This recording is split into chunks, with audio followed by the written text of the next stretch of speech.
Evening అవ్వగానే coffee తాగేదాన్ని. ఇప్పుడు కొంచెం కాఫీ తగ్గిద్దామని చెప్పి ఈవినింగ్ టైంలో ఇలా రాగి జావ తాగుతున్నాననమాట. ఇది హెల్త్‌కి చాలా మంచిది. అండ్ రాగి జావ గూడా మేము ఇంట్లోనే పట్టుకున్నామనమాట.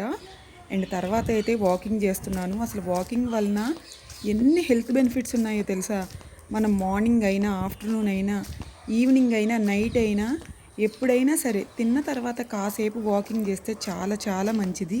మీరు కూడా డైలీ కాసేపు వాకింగ్ చేయడం అలవాటు చేసుకోండి. మంచి విషయాలకి లేట్ చేయకుండా తొందరగా స్టార్ట్ చేస్తే బాగుంటుంది.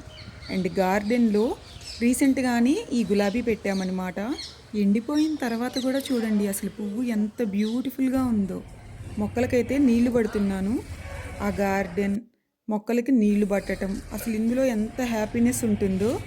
సో మీరు కూడా గార్డెన్ లవర్స్ అయితే తప్పకుండా కమెంట్స్లో చెప్పండి. ఇవన్నమాట ఈవినింగ్ కబుర్లు. మళ్ళీ కలుద్దాం. బాయ్.